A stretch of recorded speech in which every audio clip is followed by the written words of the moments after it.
नमस्कार दोस्तों, मैं मंजू गिरी अपने यूट्यूब चैनल पर सभी दर्शकों का बहुत बहुत स्वागत करती हूं। तो मैं आज आप सभी के बीच एक सुहाग गीत लेकर आई हूं।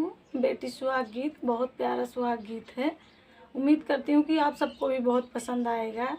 गीत सुनना अगर पसंद आए तो लाइक शेयर सब्सक्राइब ज़रूर करना और जैसा लगे कमेंट में ज़रूर बताना। हाथवा में लोटा ली लोटवा में पानी जी, चली है से चना बेटी बाबा फूलवारी जी, चली है से चना बेटी बाबा फूलवारी जी। हाथवा में लोटा ली लोटवा में पानी जी, चली है से चन बेटी बाबा फूलवारी जी, चली है से चन बेटी बाबा फूलवारी जी।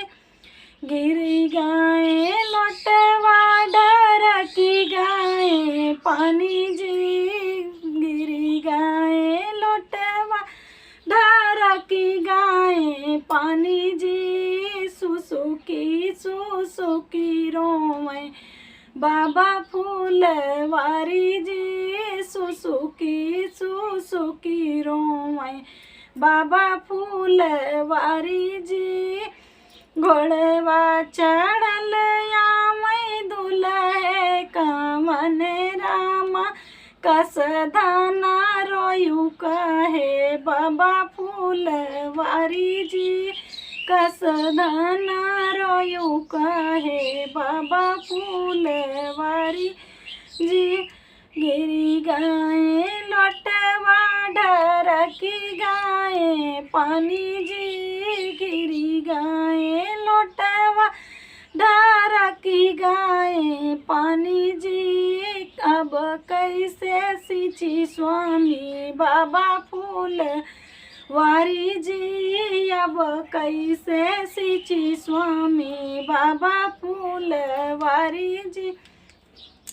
नदी देबै चरखा चलाई देबै पानी जी, नदी देबै चरखा चलाई देबै पानी जी। हंसी हंसी सींचू धाना बाबा फूलवारी जी, हंसी हंसी सींचू धाना बाबा फूलवारी जी।